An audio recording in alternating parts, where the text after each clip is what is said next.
If you live in Newport Beach, California, and unless you've been hanging out too much at one of the gorgeous beaches or spending all your time sailing around one of the beautiful harbors, you know of or have an opinion of City Council member Scott Peotter, perhaps the most controversial and outspoken City Council member in generations. Many Newport Beach residents have a very strong opinion of him. 2 years ago, Peotter, along with 3 City Council members, formed a group dubbed Team Newport and took command of their city that was headed toward financial ruin. With debt increasing a staggering 6,000% over a period of 10 years, Team Newport decided it was time to make some tough changes. Not satisfied, Peotter took things further and made it his mission to call out those that were responsible for the excesses. His favorite example of waste is the Civic Center, which he frequently calls the Taj-Ma-City-Hall. He considers it to be a whopping $150 million waste of taxpayers' money that was never needed or voted for. Then there are those costly sculptures placed all around the City Hall that to him symbolize the excesses of past city councils. Always looking out for the taxpayer, and with his unabashed, no-nonsense style, we met with him one beautiful afternoon at the Civic Center and discussed everything from city finances, traffic problems, to his own battles over his strong personal convictions. We expected him to be unpleasant, defensive, or angry. On the contrary, we found him to be honest, humorous, and refreshingly authentic. Why do you hate Peter Rabbit? That's a good joke. It's funny. Well, okay, I'll give the people that are watching a little bit of a background. 2 years ago when we ran because they have these giant concrete bunnies out here at City Hall that cost $226,000.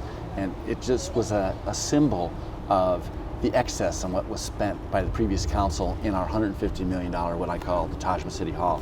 And so it was funny, I'd knock on doors and I'd say Taj-Ma-City-Hall, and everybody knew exactly what I was talking about. And the next thing that would usually roll off their lips was, and what's with the bunnies?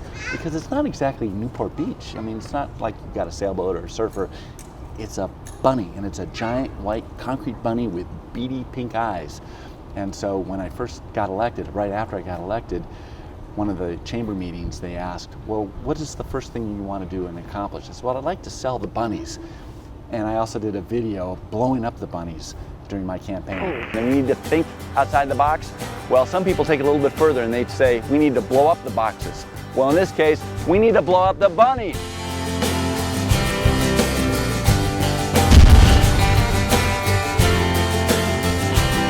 So it's kind of a running joke. It's a symbol of the excess of the previous city council and how they went from 10 years ago with $10 million of debt to now $150 million of debt on City Hall and another $350 million of debt on unfunded pension liabilities. By the time we pay our interest on that $130 million debt and our pension interest, we're about $570 million in debt. So they went from 10 million in debt to 570 in 10 easy years. So if you were going to talk about, what you think are the most interesting things to help Newport Beach, would that be the first? I mean, is that the top on your list? I think the number one campaign issue is our debt.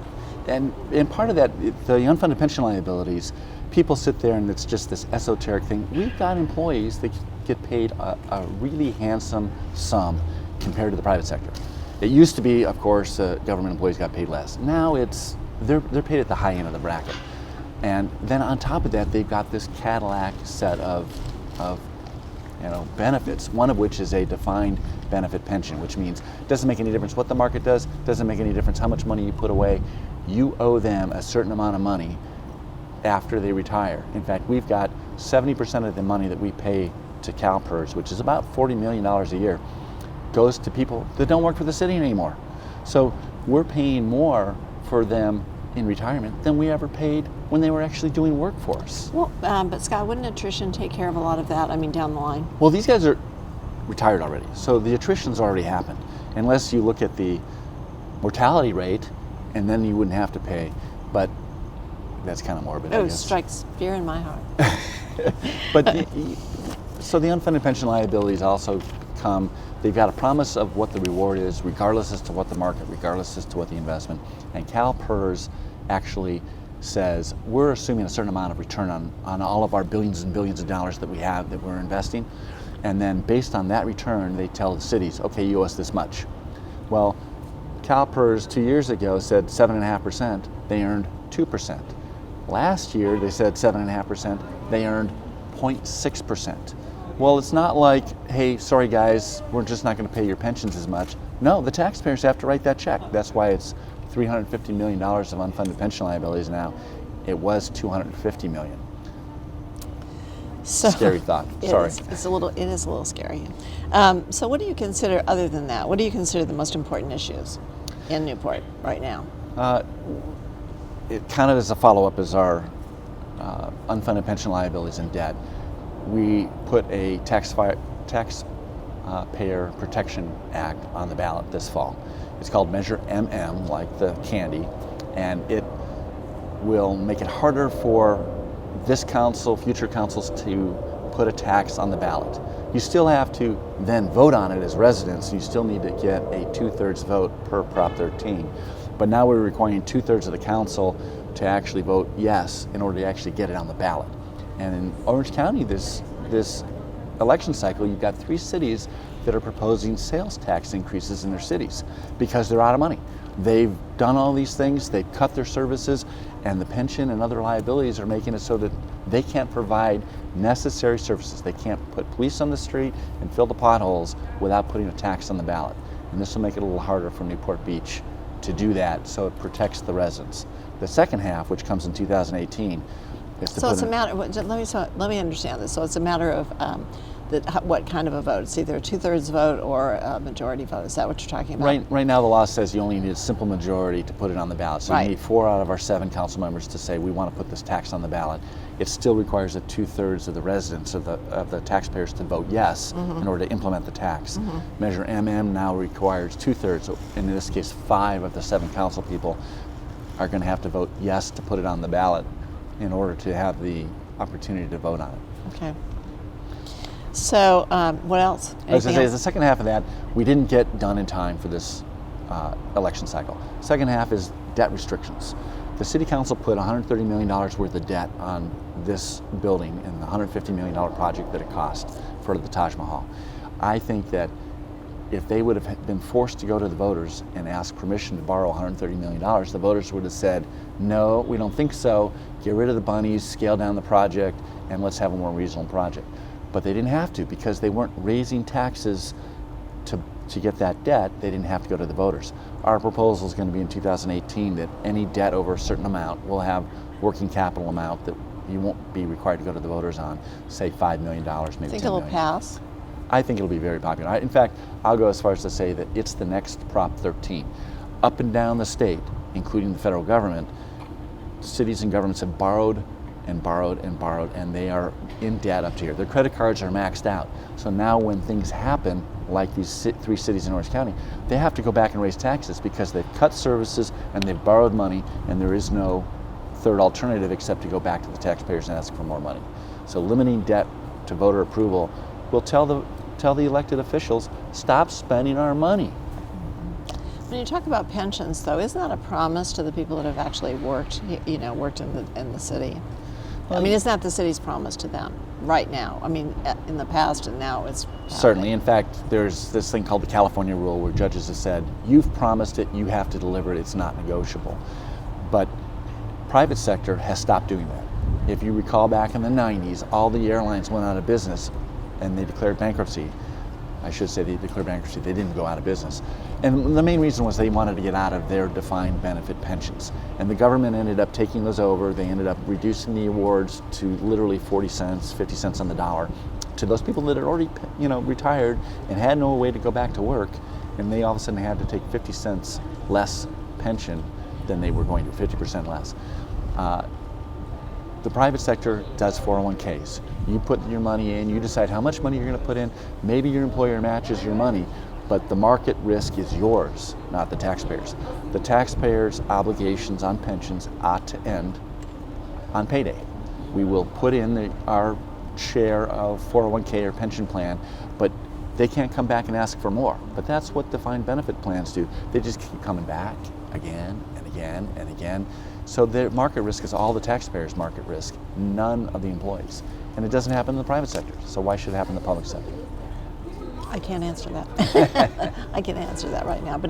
In with your plan, then the people that are receiving pensions, you would try to find a way out of that situation where they're now retired, they're receiving their pensions, or would you stop it? How would you work it? Well, now you're asking me to solve a problem that the whole state is wrestling with, and no one's come up with a solution. You can do it. And certainly we can't sit there and say that our employees are bad people. They're actually very good. They're very, very talented, and we appreciate their service. And in Newport Beach, we're high maintenance, so we really appreciate it. But it's going to have to change. And CalPERS is run by the state. The state rules basically say we don't have a 401k style plan. We don't offer it. We don't care, and we're not going to offer it. So unless there's pressure on Sacramento to have CalPERS actually offer a defined contribution plan, a 401k style plan, we're not going to get it.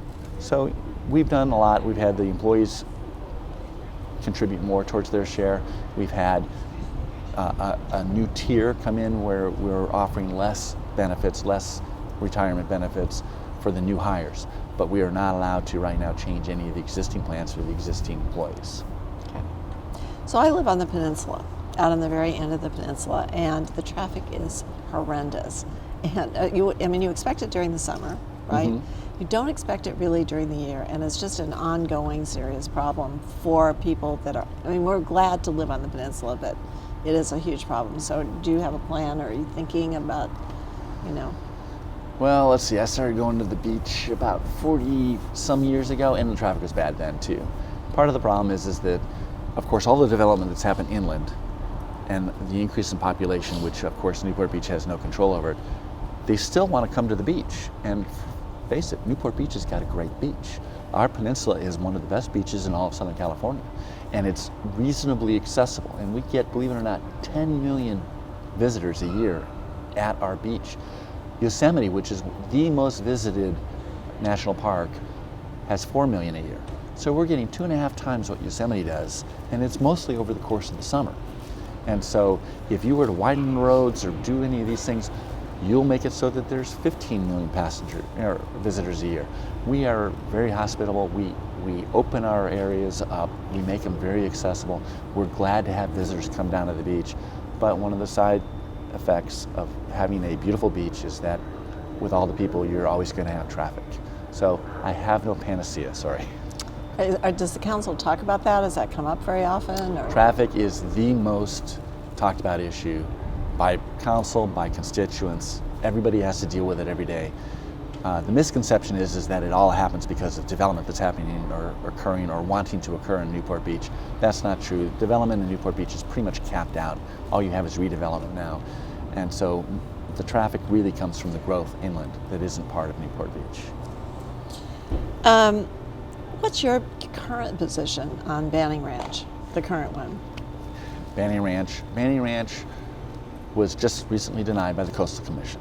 And so Banning Ranch to me was a win-win. You got a 400-acre oil field, brown field if you will, that the landowner was proposing developing literally 30 acres of the 400 acres. And by doing that, you get the other 370 would be donated to the city. It would be rehabbed and replanted and back to native species at the developer's cost, and all of a sudden it would be accessible then to the public in exchange for building out 30 acres. And their original proposal was 1,375 houses. It went down to 895, and now it was denied at the Coastal Commission at about a 530 unit proposal. So I understand that they can come back after about 6 months and do you think they'll do that? You want my crystal ball analysis? Yeah. My guess is that they'll go and settle in the courts. The Coastal Commission is being unreasonable. They're taking away property rights of this landowner, and I think his only resort is to go to the courts to recover his property rights. To me, from the city's perspective, it was a win-win. The developer was going to pay to rehab all the acreage and then open it up to the public, which right now you got a big ugly chain link fence around it and it's not accessible. So you have all this open space that's open to the public and no cost to the city. And in fact, even the maintenance was going to be deferred to a foundation. So the city and its residents were going to get this. We already have all of the traffic that was calculated in at the larger number. It's always been part of our master plan. It's always been accommodated, and the impact was very, very minor. If you look at all the homes in that area that have already been developed, many more homes on the adjacent properties. This guy's coming in last, and he's getting a whole lot fewer homes for his acreage than any of the existing residents have for where they're living. So it was a win-win. You're going to have to explain this to me because I think there are 3 cities that are really involved: Costa Mesa, Huntington Beach, and Newport Beach, right, in this banning situation. Correct. Yeah. So it's right on the border. It's on our side of the Santa Ana River, so it's in our city or our sphere of influence. Huntington Beach gets impacted because whatever gets developed there has traffic that's going to go up PCH. In the case of Costa Mesa, there's a connection at 17th Street, which goes into their city. So they're impacted by traffic as well. In fact, one of the Coastal Commission's recommendations was to not connect 17th Street to PCH. They were going to make them 2 giant cul-de-sacs, which would have been terrible as far as circulation. Right. And with that extra access, it'll relieve some of the pressure off Superior. It will be a benefit to both cities to have that open circulation. So I don't know how to put this delicately, but there are a lot of people. There are some people, I'm not going to say a lot of people because I actually don't know, but there are some people that really don't like you, and I don't know why. I don't know why you seem either. Like a nice guy? I am a likable guy. I don't know. I think that if I'm going to guess, it's because I have an opinion, and I'm not afraid to share it. And whenever you are instituting change, there are people that don't like change. Now, I'm changing it from I think a spendthrift, big government direction that the previous council had, and trying to bring it back into a more resident-focused, resident services type government, which is really the intent of local government. And there are people that don't like that. There are people that think we spent $150 million on the Civic Center, and that's just great because Newport Beach ought to spend a lot of money on their Civic Center. So yes, I'm going to create enemies when I change direction from what a previous council's been doing. I mean, you look at previous councils, a lot of their decisions were unanimous. In fact, we voted when we first got into office in 2015, that was our first budget cycle. The budget passed 4-3. I had the city clerk go back and look. Every budget for the previous 30 years, we stopped looking after that, had been passed unanimously. We stopped, or we tried to stop some of the spending, and we didn't have the votes to pull it off. But it passed 4-3, and it was the very first time that had happened in over 30 years. So, yeah, I guess people are going to get their feathers ruffled a little.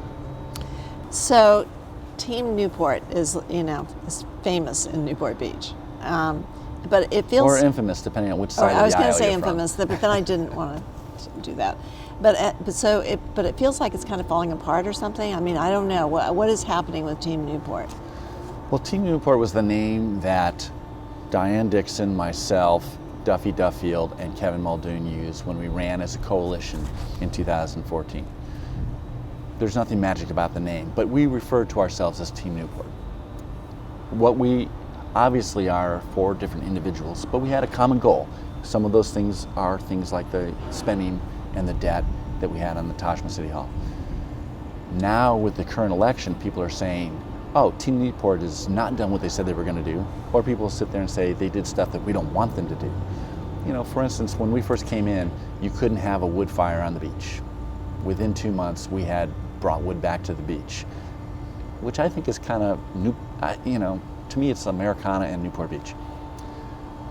Some of the other things we did, they instituted a dock tax. The dock tax, without getting into the details, basically said, you don't own your dock anymore, the city does, we're going to license it to you, and we're going to renew it every year, and if you do something we don't like, we're not going to renew it. And they took away that property right, which is really important, and then they sat there and said, instead of just paying a $50 annual inspection, we're going to charge you this rent. And we called it a tax, because the amount of money they charged was, for some guy, it was paying $50, now he's paying $1,200 a month. And I don't care that you think it's some rich guy and I'm not paying it, I don't care. it's wrong to charge somebody based on what they can pay rather than what they really should be charged. So we came back and said, no, it's actually in state tidelands. You don't own the water or the land under the water. That is the state. That's the citizens of California. But the city of Newport is charged with the stewardship of that. So we basically went to that landowner and said, we're going to give you a 30-year lease, automatically renews. You don't have to do anything except pay your rent. And then we changed it from a tax to what I call a lease. We narrowed the footprint considerably, and we then had the previous council had done several appraisals on what the rent should be, and we used the lowest number with the lowest square footage, and we ended up reducing that tax by about 60% and called it a lease. And we get criticized for it because they sit there and say, well, you took away their rights. No, we granted it. Before that happened, those dock owners had their dock on state property because the state, through the Coastal Tide Act in 1971, took it away from them. If they thought they owned it, they didn't anymore. And they've just been continuing to use it. No one had said anything. Now we've actually given them a property right by giving them a long-term lease. And you go and refinance your property, that bank is going to want to know, hey, how much longer is that lease for the dock? Automatically renewing it without even asking 30 years and beyond. So we gave them, in effect, a written property right that they didn't have prior to that, and we put the tax more to that fee level. We were criticized because of a proposal that I made on cutting the business license tax. There are very few cities that have any kind of a business license tax. Several of them charge fees because they want to collect the data, they want to know who's doing business in the city. We actually have a tax. They charge you a certain amount per employee. And so we get criticized, well, you're going to let the Irvine Company and PIMCO, they don't care about this thing. You're going to give them all this benefit. Well, I'm sorry. For $1,600, which is the maximum business license tax you can pay, $1,600 is nothing to the Irvine Company. But to Golden Spoon or a little mom and pop shop or that Subway guy, because he's got a lot of employees, $1,600 is a lot of money. That's not right. So it's not an equitable tax. It's not just a fee, it actually is a tax. And so the proposal was, because we had a surplus of about $3 million a year, and the net that you get from the business license tax is $3 million, to get rid of it. I couldn't get the votes. But then I get criticized that it's financially irresponsible. I guess, coming from the guys who spent $150 million on the building behind me, yeah, maybe it's not, because they want to make sure they get all that money in so that they can do more things like that. Where I think it's your money as a taxpayer, not the city's. And we're called to be good stewards of the money that you give us, and they're not. So those are just some of the things that Team Newport has done. Are you still all together, though? Still pretty much working together as a Yeah, group? but we're 4 different individuals, so sometimes we're right. going to all 4 agree on something, and sometimes we're not. And so we weren't able to accomplish some things because we didn't have 4 people agreeing. We got 3 new candidates, which are excellent candidates: Lee Lowry, Will O'Neill, and Brad Avery. Those guys are also 3 other individuals, and they're hopefully going to all get on because we have 3 open seats, and they will help us in forging some of what I would consider good government for the future. What are their chances of winning, do you think? Looking in your crystal ball. So you like my crystal ball, huh? Yeah. I would say that it resonates with the voters that people are wanting to watch the public purse, and those 3 guys will and want to watch the public purse. We have the other priority that I think that has come up, which people have kind of ignored, and that's the harbor. Everybody just wants to tax the harbor, put the dock tax on, but the city's not doing anything to maintain it. They're not doing anything other than, dredging it every decade or every other decade. They're not encouraging development. In fact, if anything, they're hurting the harbor because they're approving development around the harbor that doesn't serve the harbor. And so then the harbor, like Duffy likes to say, if the harbor were just filled in with concrete, we'd be Anaheim. It's one of the things that makes it so beautiful. We have the best beaches, but we also have the largest small boat harbor in the Western Hemisphere. It is an amazing harbor that just isn't repeated anywhere else, virtually in the country. And to not give it the attention that it needs would be bad. So I think you're going to see the new council, if those 3 get elected, you'll see more attention paid to, frankly, what brings a lot of income and revenue. The value of your house on the peninsula is enhanced by both the beach and the harbor. You're going to see that improve. So there's been a lot of controversy about your stand about gay marriage, same-sex marriage. So maybe you'd like to explain that or talk about it a little bit. Well, it's interesting because it's not really a city issue. And so a little history on it. When the Supreme Court back in 2015 said that they found a constitutional right that I guess no one else saw before, that same-sex marriage was allowed in the Constitution. So in my newsletter, which I put out probably 20 issues, every other week or so I put out an issue, I stated in there, and it was literally 5 sentences, that I disagreed with the Supreme Court, that I didn't think they had the right to redefine marriage, and that marriage should be between a man and a woman. So very traditional look. I wasn't looking to be controversial. It was a hot topic of the day, and in my newsletter I talk about political topics. And so there were a lot of people that disagree with me on the issue. A lot of them I don't think live in Newport Beach, but a lot of people disagree. I wasn't looking to make it an issue for the city council, but I'll call it my nemesis. I blame Keith Curry for the Taj-Ma-City-Hall, and I refer to it as the Curry Council because of that, and he's been here 10 years and he proudly owns it. He decided that that wasn't appropriate. Now, to me, he used the excuse that I had a newsletter and I had a photo montage at the top. I had my name, Newport Beach City Councilman, but I also had a picture of the city seal behind the American flag and the California flag, along with a couple other pictures, Bunnies and Taj-Ma-City-Hall and other things. And he said, because the city seal's on that newsletter, people will be confused and think that that newsletter is from the city and that the city's taking a position on this controversial issue. Did you have to take it off then? I voluntarily took it off because, you know, the purpose of the picturing of the seal was a shorthand way to say that I was a city councilman in Newport Beach. And it wasn't intended to make it look official. Mm-hmm. It was a photograph. It wasn't an actual seal. It wasn't like letterhead. Mm-hmm. And to me, it was a shorthand way of saying I'm from Newport Beach. And if it detracted from my message, which that's what they made the issue out to be, then my message wasn't getting across with it, so I took it off. I think that, you know, you get your state assemblyman, he's allowed to use the state seal, the seal of the state assembly in all of his political mail and at his own expense, obviously, but he's got certain rules, but he's allowed to use it. And no one assumes that when you get a letter from Matt Harper on whatever the issue is, that Matt Harper represents the entire state of California or even the entire 80-member legislature. They understand that it's an opinion from Matt Harper.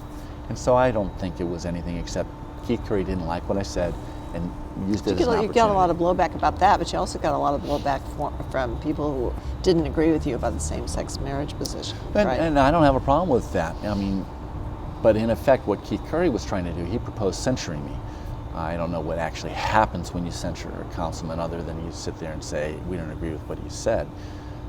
You know, free speech is free speech, and I don't have a problem if people don't agree with me. I mean, but that censure never really happened. No, they just basically said we didn't agree with his newsletter. You mentioned Keith Curry. You've actually mentioned Keith Curry a lot. So what really is your problem with Keith Curry? It's not Keith. Although there's probably style issues that are there. It's what he believes in the way that he took the city council. And like I said, I attribute the city council spending $150 million on the Taj-Ma-City-Hall to really be behind Keith's leadership. Keith's professional business is to lend money to municipalities. He was the one that instituted the $130 million debt that the city took on when what are called certificates of participation, which is an end run around Prop 13. So I don't consider anything about Keith personal. I look at it issues. Now I know he takes it personally, and maybe it's just hard to disassociate those two. But I don't have a problem with Keith personally, but I do have a lot of problem with his ideology. And he is a big government Republican. And I suspect that he wouldn't even be a Republican if he was in a different part of the state. But he's here, and his ideology is big government. Government's still the solution. I think the taxpayers ought to be able to keep their own money. He thinks that he can spend it more wisely than the taxpayer. Those are the kinds of things that I disagree with him. The thought of me ending the business license tax was so appalling. I am officially financially illiterate according to Keith. And the thought of giving the money back to the taxpayers and allowing the taxpayers to do what they want with it versus what he thinks that they ought to do with it is just something he can't even fathom. How anybody could do that. I'm financially illiterate. But I have more faith in the voter and I have more faith in the taxpayer than I think Keith does. So it's not meant to be personally. I know it comes across that way because I frankly think he makes it that way. I don't really care. I will enjoy not having him on the council after the November election because he's termed out. Yeah. And so, don't let the door hit you on the way out is all I can say.